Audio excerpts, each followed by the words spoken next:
말씀은 로마서 5장 1절부터 5절까지 말씀입니다.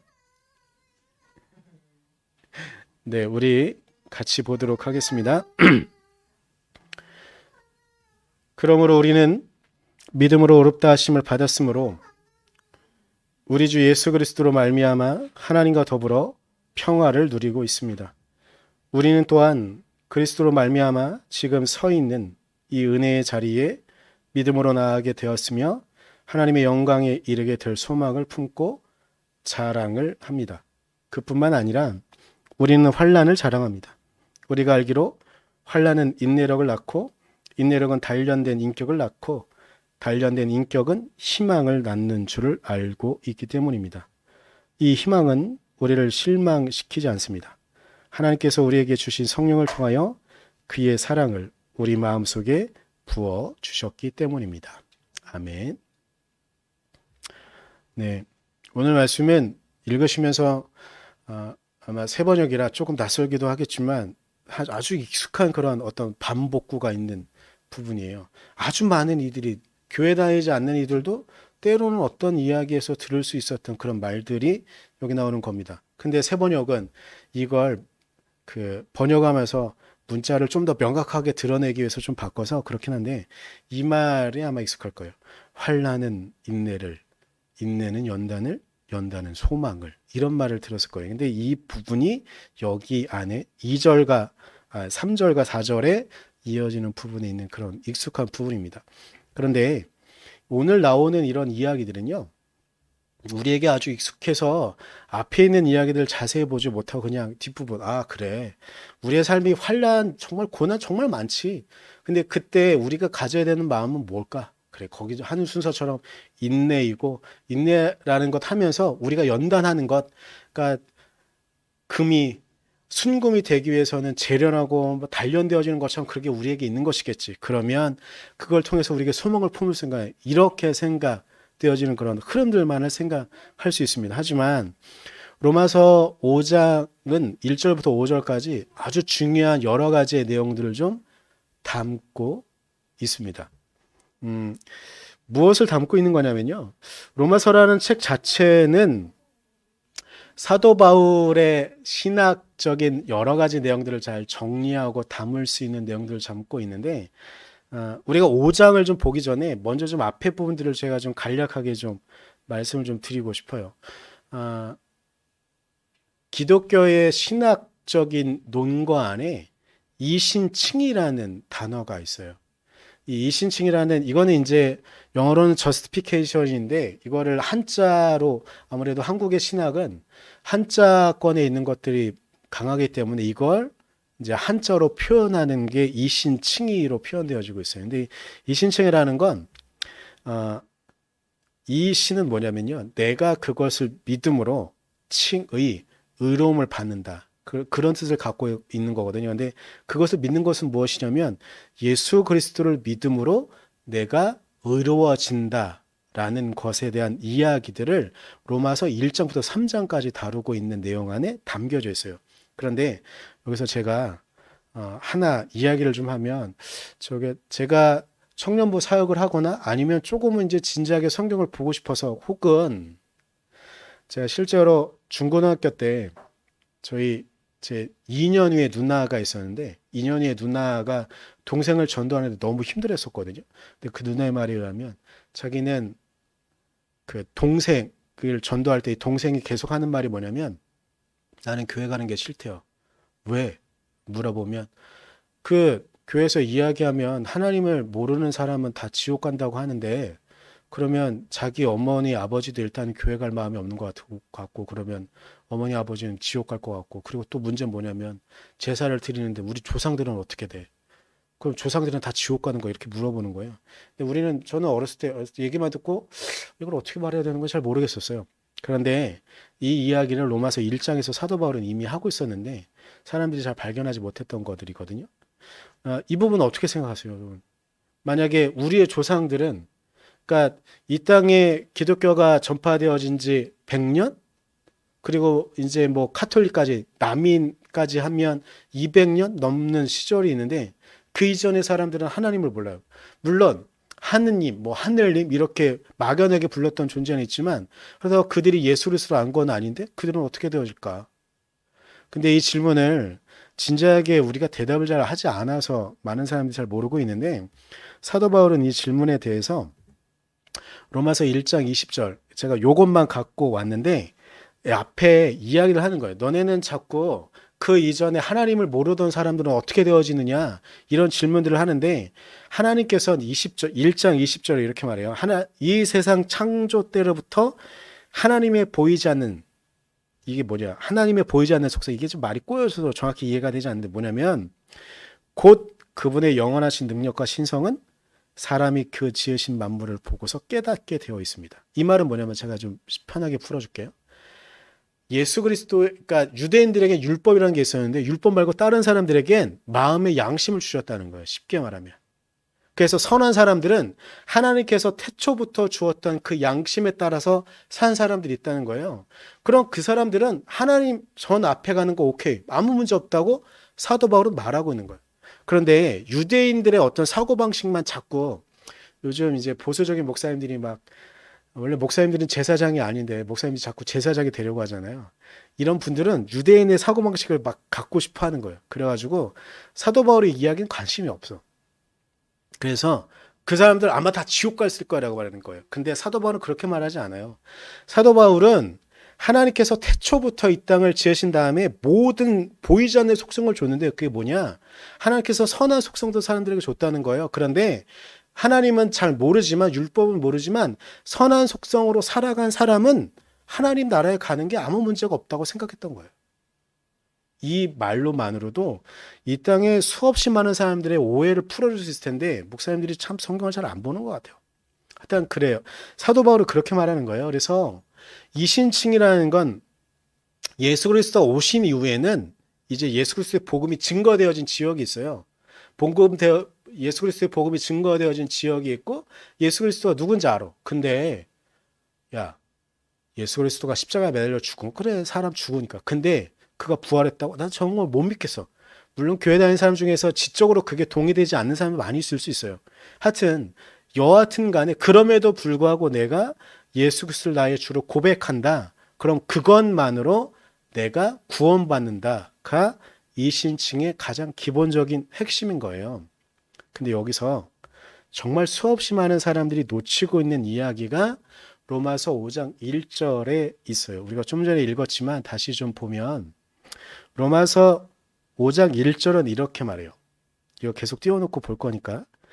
그러므로 우리는 믿음으로 의롭다 하심을 받았으므로라고 짧게 표현되어 있잖아요. 근데 이 말은 뭐냐면 수없이 많이 교회 다니는 사람들이 착각하는 거예요. 이신칭의의 신학적인 논의를 아주 유화적으로 이해하는 거예요. 뭐냐? 내가 예수 그리스도를 믿었으므로 의롭다함을 받았어. 그럼 우리는 의인이 됐을까요?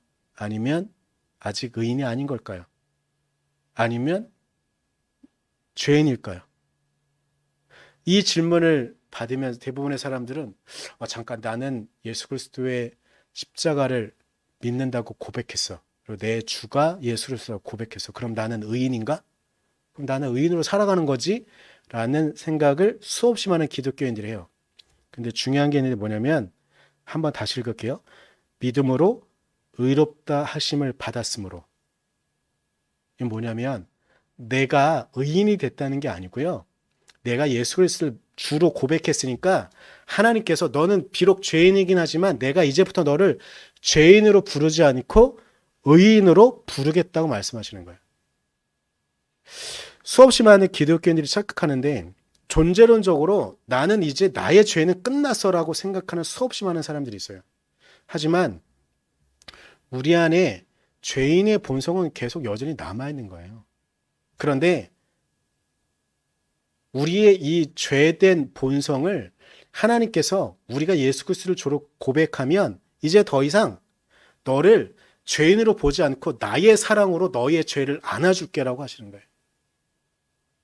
여기서 중요한 게 있는데 뭐냐면 정말 수없이 많은 기독교인들이 요즘 기독교인이 정말 많은 문제를 일으키는 것 중에 하나가 뭐냐면 이 이신칭의를 오해하는 거예요. 그러면 내가 예수 그리스도의 십자가를 받아야 되니까 이제부터 나는 의인인가부터 착각하는 거예요.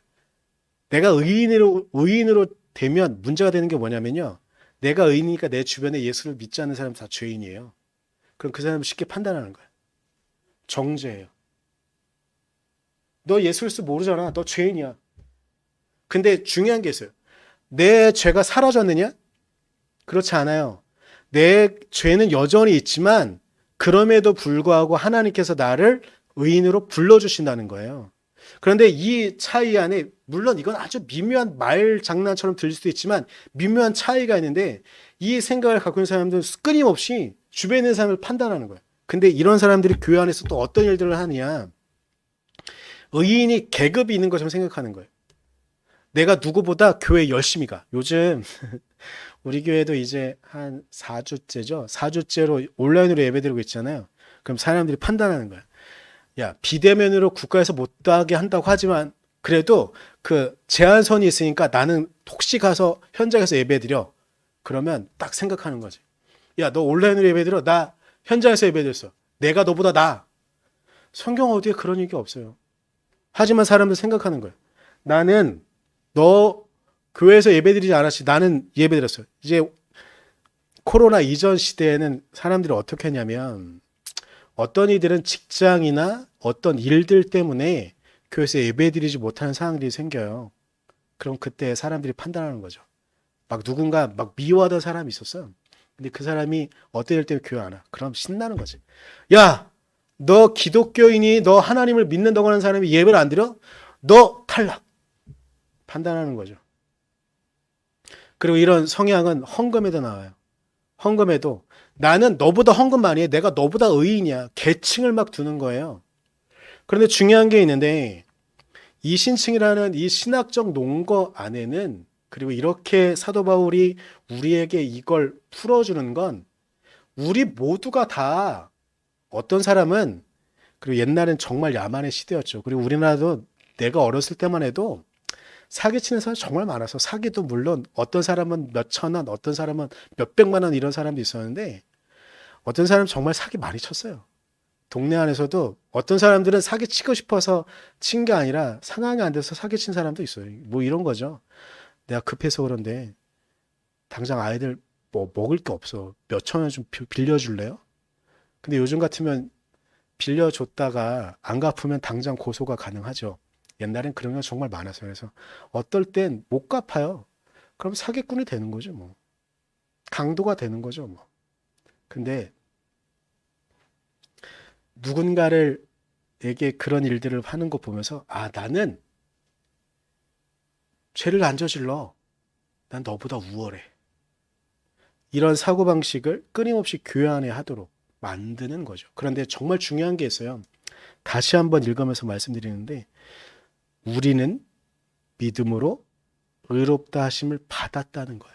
우리가 의로워서 우리가 하나님께서 의롭다 불러주시는 게 아니고요.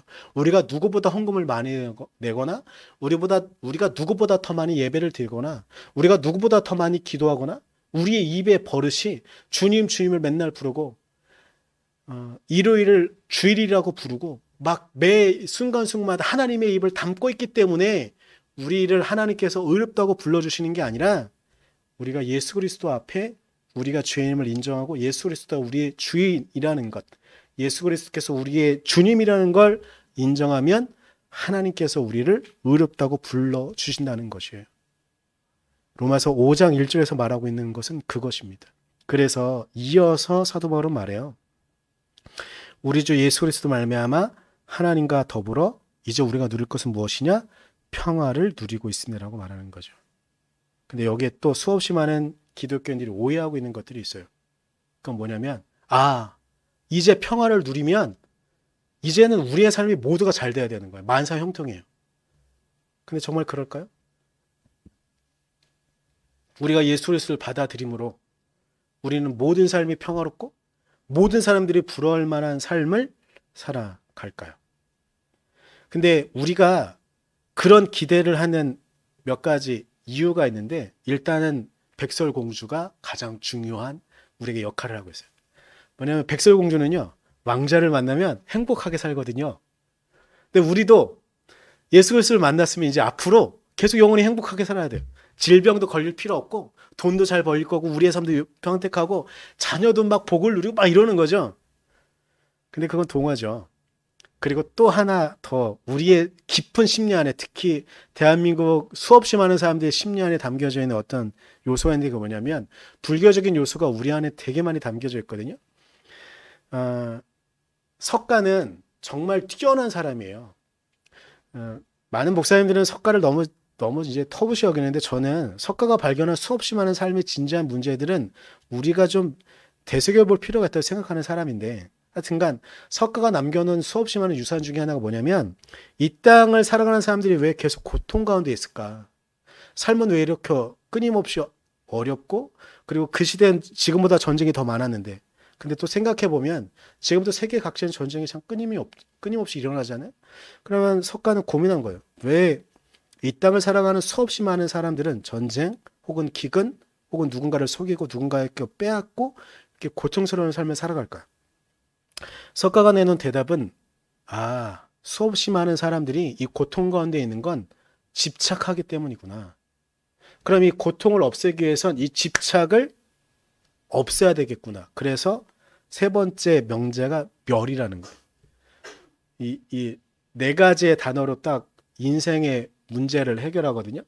처음 게 인간은 고통받고 있다. 이 고통의 원인은 집착이다. 이 고통을 없애려면 집착을 멸해야 된다. 이걸 완벽하게 이루면 우리는 깨달음, 도에 이르게 된다. 고진멸도라는 단계가 여기 안에 있어요. 근데 제가 굳이 왜 불교의 이야기를 하냐면 우리가 예수 그리스도를 만나면 불교에서 말하는 깨달음의 단계에 다다른다고 생각하는 거예요. 근데 불교는 이게 지금의 불교는 많이 타락되어지고 많이 왜곡되어져 있는 것 중에 하나가 뭐냐면 우리가 이제 불상을 생각해 보세요 한번. 여러분이 생각하는 대한민국에 있는 불상들은 다 어때요? 배도 넉넉하게 나와 있죠. 볼도 이렇게 뚱뚱하죠. 귀도 이렇게 쭉 해주고 그리고 살도 막 이렇게 불상을 보면 이렇게 막 풍족해 보이잖아요. 근데 그게 붓다를 표현한 거예요. 근데 실제로 붓다는 평생 그랬던 적이 있었을까요? 없었을까요? 붓다의 평생은 그런 적이 단 한 번도 없어요. 석가는요. 붓다, 석가 다 똑같은 말인데 석가는 단 한 번도 살이 쪘던 적이 없어요. 왜냐하면 그 사람은 항상 금식했고요. 항상 힘들게 살았어요. 그래서 빼빼 말라있는 그 불상 중에 우리나라 원형의 불상은 아닌데 저 동남아나 인도 쪽에 있는 불상 가운데 뼈가 이렇게 드러나는 불상이 있잖아요. 그게 석가의 모습이거든요. 근데 제가 이 말씀 굳이 왜 드리느냐. 우리는 이 땅을 살아가면서 심리적으로 깨달음에 다다르면 우리가 생각하는 불상처럼 아주 배부르게 아주 편안하게 살겠거니라는 기대를 갖고 있어요. 근데 이게 기독교에 어떤 위협을 가했냐면 이제 의인이 되었어. 이제 예수 그리스도의 자녀, 예수 그리스도의 형제가 되었고 하나님의 백성이 되었어요. 그러면 깨달음에 다다른 거예요. 수백 년 동안 우리의 선조들이 다다르고 싶었던 깨달음의 단계, 도의 단계에 이르렀어요. 그러면 모든 문제가 해결되어야죠. 고난은 없어야죠. 그래서 이 땅에 행해지는 수없이 많은 간증과 수없이 많은 설교에 예수 그리스도를 믿으면 복을 누린다고 끊임없이 말해지게 되는 거예요. 왜냐? 사람들이 그 일을 바라니까요. 그런데 사도 바울이 말하는 건 어떨까? 그래서 우리는 사도 바울의 이야기를 다시 한번 또 봐야 될 부분이 있어요. 3절은 이어서 이렇게 말해요. 그뿐만 아니라 우리는 환난을 자랑합니다. 우리에게 제가 좀 전에 말씀드렸던 기대처럼 하나님과 평화를 누리잖아요. 깨달음에 다다랐어. 그러면 모든 게 잘 나가야 되는데 사도 바울은 이어서 오히려 그뿐만 아니라 우리는 환난을 자랑합니다. 잠깐. 우리의 기대는 우리가 의인이 되어 하나님이 우리를 의인으로 불러주셨고 하나님 안에 평안을 누리면 환난 끝나야지. 근데 사도 바울은 이어서 우리 안에 있는 삶의 환난을 자랑한다고 말해요. 이 말 무슨 말이냐? 우리의 고통은 끝나지 않는다는 거예요. 우리의 기대와는 달리 우리의 고통과 우리의 수없이 많은 애로점들과 수없이 많은 힘든 부분들은 끝나지 않는다는 거예요. 그런데 정말로 하나님과 평화를 누리는 사람은 오히려 그 환난이, 그 고통이 우리의 자랑이라고 말하는 거예요. 사도 바울의 말을 정확히 이해한다면 우리 주변에 있는 고통, 환난, 어려움들 사라지지 않지만 이제 그것이 오히려 우리의 자랑이라고 말한다는 거예요. 왜 이런 마음을 갖느냐? 예수 그리스도께서 이 땅에 오셔서 복음을 증거했어요. 하나님의 아들로 우리는 알고 있어요. 그러면 그분은 이 땅에서 평화로워야죠. 그리고 그의 제자들도 이 땅에서 누구나 부러워하는 그런 삶을 살아야 하죠. 그런데 예수님이 이 땅에 오셔서 공생의 3년을 지내시는 동안 그분은 항상 평안하셨을까요? 항상 모든 사람들이 부러워하고 자랑스러울 만한 삶을 계속 살아가셨을까요? 이 땅 가운데 제가 처음에 말씀드렸던 그런 불상, 풍요롭고 막 살도 찌고 이런 불상들을 기대하는 사람들은 이 땅에 오셔서 예수님의 공생의 기간 동안 뭐만 보냐면 예수님께서 이루신 기적만을 봐요. 예수님께서 환자를 고치시는 것들, 심지어 죽은 자를 일으키신 그 기적만을 봐요. 하지만 복음서 안에 예수님의 그 기적만의 이야기만 있을까요? 복음서 안에는요, 예수님께서 이 땅에 오셔서 오히려 사람들부터 돌멩이 맞으면서 이 마을에 아예 들어오지 말라고. 그리고 그 땅의 지도자들은 예수님의 말 하나하나를 꼬투리 잡으려고 하는 수없이 많은 순간들을 복음서에서 우리에게 증언하고 있어요. 그런데 그분이 그렇게 십자가에 돌아가신 이후에 영광스러운 모습으로 부활하신 놀라운 일을 제자들이 경험하게 돼요. 정말 놀라운 기적이죠. 죽은 자를 목격한, 그리고 그분께서 또 약속하신 거예요. 이제 하나님의 나라가 나를 통해서 너희 안에 너희가 분명히 하나님의 나라를 살아갈 수 있다고 말씀해 주시는 거예요. 그럼 제자들이 우리의 기대에는 이제 정말 제자들이 예루살렘에 들어갔을 때 바랬던 그 일이 이루어져야 되는 거죠. 그러나 제자들의 삶은 그랬을까요? 사도행전에는 제자들의 삶과 제자들의 삶의 궤적들을 어찌 보면 자세하게 어쩔 때는 좀 생략하며 어떤 부분은 강조하며 나타나는 수없이 많은 이야기들이 있는데요. 12장의 예를 좀 보여드리고 싶은데 12장은요. 아주 원래는 되게 놀라운 장이에요. 11장엔 이제 그리스도의 복음이 확 전환되어지는 장면이 나와요. 뭐냐면 사도행전 11장엔 베드로가 환상을 보면서 이제 이방인들에게도 원래 유대인들은 처음에 예수님의 부활을 경험한 유대인들은요. 이제 세계 각지에 흩어져 있는 디아스포라 유대인들이 이제 그 전까지 우리를 억압하고 우리를 눌렀던 율법으로부터 진정한 자유로 예수 그리스도를 믿음으로 이제 율법에 매이지 않고 모든 유대인들이 하나님의 백성으로 살아갈 수 있구나라는 기대를 품게 돼요. 그런데 이런 유대인들의 기대는 유대인들의 기대였을 뿐 하나님의 기대가 무엇이었는가를 11장에서 드러내요. 뭐냐면 베드로가 환상을 보는데 유대인들은 원래 부정한 음식으로 생각해서 먹지 못하던 그런 음식들을 하나님께서 주는 거예요. 그러면서 베드로가 막 따지듯이 말해요. 하나님, 나는 유대인이어서 이걸 먹을 수 없어요. 그러니까 하나님께서 소리로 말씀하세요. 너는 내가 정하다고 말하는 걸 부정하다고 말하느냐라는 꿈을 꾸게 되고 그 꿈에서 깨어났을 때 이방인 백부장이 와서 자신을 청빙하는 소리를 듣고서 하나님께서는 이제 복음이 유대인들에게만 있는 것이 아니라 이방인에게도, 우리도 이방인이잖아요. 우리에게도 예수 그리스도가 필요한 분이건 걸 알게 하신 사건이란 말이에요. 그런데 이런 놀라운 깨달음 이어서 나오는 12장에는요. 제자 중에 한 명이었던 야고보가 순교를 맞는 장면이 바로 이어서 나와요. 정말 놀라운 기적과 놀라운 깨달음 이후에 또 제자 중에 한 명이 순교를 당하게 돼요. 그리고 더불어 12장 중반부터는 베드로가 유대인들에게 잡혀서 투옥되어지는 장면이 나와요. 아니 깨달음이고 평화를 누리면 또 감옥에 투옥돼? 이게 하나님의 은혜일까요? 그런데 12장은 정말 우리에게 자세히 보면 은혜되어지는 장면들이 있는데 뭐냐면 베드로가 풀려나요. 근데 이게 뭐 법적인 절차나 이런 걸 통해서 풀려나는 게 아니라 놀라운 기적을 통해서 창문이 그러니까 옥문이 깨져요. 그리고 천사가 불러와요. 그리고 이야기해요. 저기 너의 동료들이 기다리고 있어. 거기에 가라. 라는 장면들이 나와요. 그래서 베드로는 놀라운 경험을 통해서 감옥에서 나오게 되죠.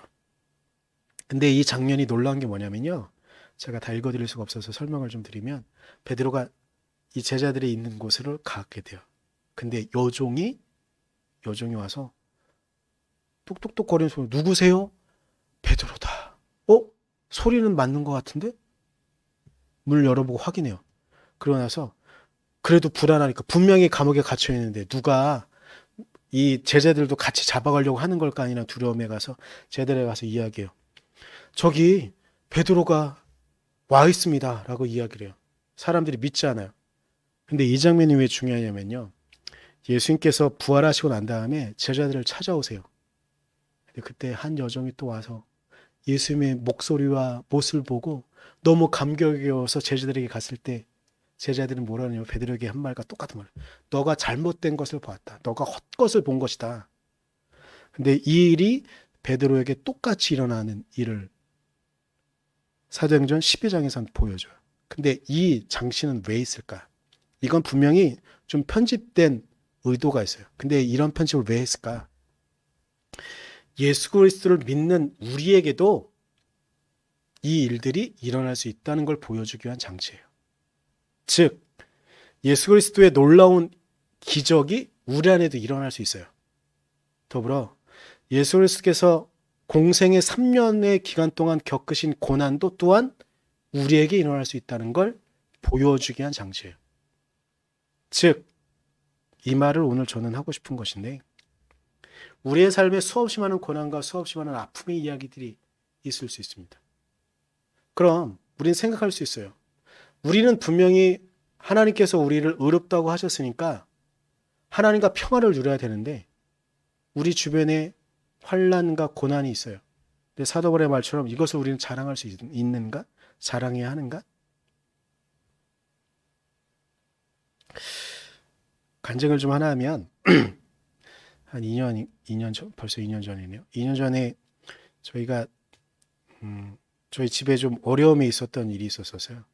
저희 아내는 유산을 좀 하고 저희 차는 사고가 나서 할 수 없던, 우리 아내는 병실에 누워 있고 차도 없어서 새벽 예배를, 근데 그때쯤이 되면 할 수 있는 게 없어요. 기도밖에 할 수 있는 상황이 없거든요. 그래서 그때 새벽 예배를 드려야겠다는 생각이 좀 들어서 새벽 예배를 드리려고 오는데 버스를 타고 와야 됐죠. 걸어오기엔 시간이 한참 좀 걸리니까. 근데 교회 거의 다 와서 누가 담배를 피는 거예요. 저는 아침이나 새벽에 길을 가다가 사람들이 담배 피는 게 정말 싫거든요. 그러니까 새벽에 좀 맑은 공기를 마시고 싶은데, 근데 나는 지금 상황이 그래서 어려워서 할 수 있는 게 기도밖에 없어서 기도하러 가는데 담배 냄새를 맞으면서 이렇게 가야 한다니. 솔직히 싫었어요, 담배 냄새가. 근데 그때 탁 드는 생각이 있어서 뭐냐면 우리 교회 성도들은, 그리고 이 땅을 살아가는 수없이 많은 신앙인들은 삶을 살아가기 위해서 살아가는데 나는 담배 냄새 맡기 싫다고 새벽 예배 오지 말아야 되는가? 그건 아닌 것 같았어요. 근데 이 땅을 살아가는 수없이 많은 사람들은요, 담배 연기 별거 아니죠. 직장 생활하다가 과도한 업무로, 그리고 사람들과의 관계의 고통으로 나는 목사니까 새벽 예배 드리러, 기도하러, 그리고 상황이 그러니까 더욱더 기도하러 가야 됐던 것처럼 꼭 해야 되는 일들을 감당하면서 하는 일들이 있죠. 그런데 나는 담배 냄새 맡기 싫다고 새벽 예배를 안 갈까? 그럴 수는 없다는 생각? 어찌 보면 이 땅을 살아가는 수없이 많은 신앙인들이, 그리고 우리 교회 성도들이 힘겹고 어려운 상황에도 담배 연기와 같은 그 실은 어떨 때는 사람들을 견뎌내고 어떨 때는 일들을 겪어내며 살아가는 삶이 있어요. 근데 그 삶이 고난스럽고 어려울 수 있죠. 그런데 저는 그 모든 순간 가운데 하나님은 우리와 평화를 누리기 원하시다고 저는 믿어요. 우리의 삶에 고난이 있을 수 있습니다. 그 고난이 우리에게 인내를 낳는, 세번역의 말로 하면 인내력을 키우는 그러한 고난일 수 있습니다. 그런데 우리에게 키워지는 그 인내력이 우리에게 세번역은 연단을요 단련된 인격이라고 표현해요. 저는 이 표현이 너무 좋은 것 같아요. 우리의 인격을 신앙 안에서 조금씩 성장을 시키는 것. 그래서 우리를 더욱더 단단하게 만들고 더욱더 단련된 인격으로 우리에게 다가오는 소소한 고난과 어려움들이 그냥 끝나는 것이 문제가 아니라 그것을 통해서 우리에게 희망을 품게 하고 우리가 이 땅을 살아갈 수 있도록, 그리고 더불어 우리의 신앙이 좀 더 성장한다면 사도 바울이 말한 것처럼 이 환난을, 이 고난을 자랑할 수 있도록 우리를 만들어 가시는 것은 아닐까. 우리의 삶에 고난들이 있기도 합니다. 요즘 우리 교회는 많이 어렵죠. 우리 교회만 힘든 게 아니라 그렇긴 하지만 때로는 이런 상황인데 우리가 하나님에서 어떤 이들 앞에서 목회를 하고 있습니다. 코로나인데 교인들은 나와요. 와, 우리 지금 고2 나올 수 있을 때 아이 한 명 와서 예배 드리고 있어요. 막 이렇게 말하는. 어떤 이들은 이 상황을 저렇게 목회하는 게 맞는가 말할지도 모릅니다. 근데 저는 믿는 게 있어요. 상황은 이렇지만 우리가 예수 그리스도께서 우리에게 말씀하신 것들을 열심히 쫓아가는 것이라고 한다면 하나님께서 우리에게 때로는 부흥을 주실 수도 있다고, 혹은 부흥이 아니더라도 하나님 앞에 가게 됐을 때 너 뭐 하다 왔냐 이렇게 나에게 물으신다면 저는 이렇게 말하고 싶어요. 당신이 내어주신 그 새끼손가락 하나, 이렇게 살아가는 게 믿는 자의 삶이라고 말씀하셨던 그 삶을 내가 성실히 살아와다 당신 앞에 왔습니다라고는 말하고 싶어요. 그래서 이런저런 다른 방식을 쫓는 게 아니라 하나님의 은혜, 하나님께서 주시는 그 길을 쫓아가는 삶을 살아가는 것. 우리의 삶에 어찌 보면 수없이 많은 고난과 아픔의 이야기들이 있을 수 있습니다. 그리고 열심히 기도하지만 그 기도가 이루어지지 않았던 수없이 많은 좌절과 아픔의 순간들이 있을 수 있습니다.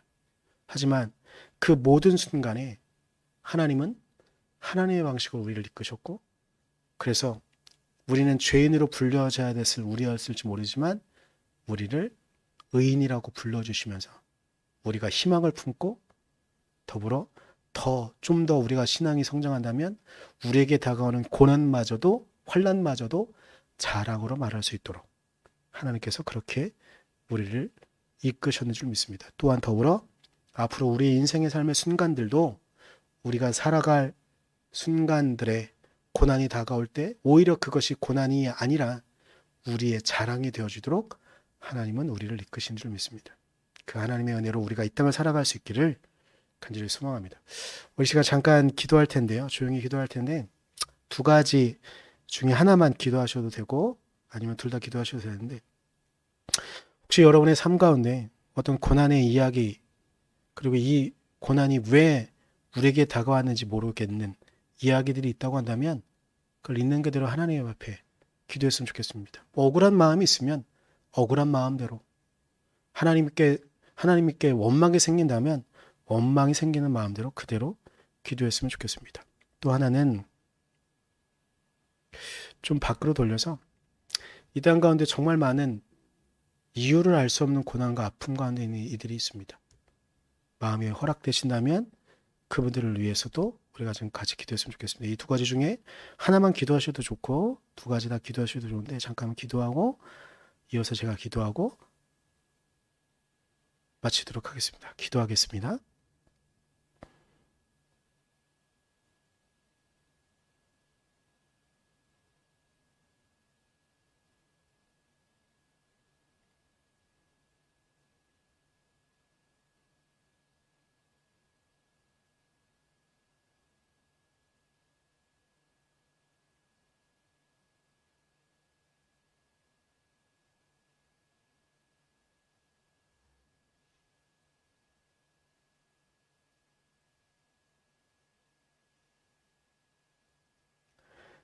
연하여 기도합니다. 주님, 우리의 삶은 어찌 보면 정말로 광야를 지나는 것 같은 삶을 살아가는 것은 아닌가 싶습니다. 너무나 외롭고 너무나 힘든, 누구도 우리의 마음을 알지 못하는 그러한 낮아지는 마음으로 우리가 있었는지도 모르겠습니다. 그때 우리는 주님을 찾았고 주님을 불렀지만 주님은 어디 계신지 우리에게 보이지 않고 주님의 음성은 우리에게 들리지 않았는지도 모르겠습니다. 그러나 우리가 그 시간을 돌이켜 이제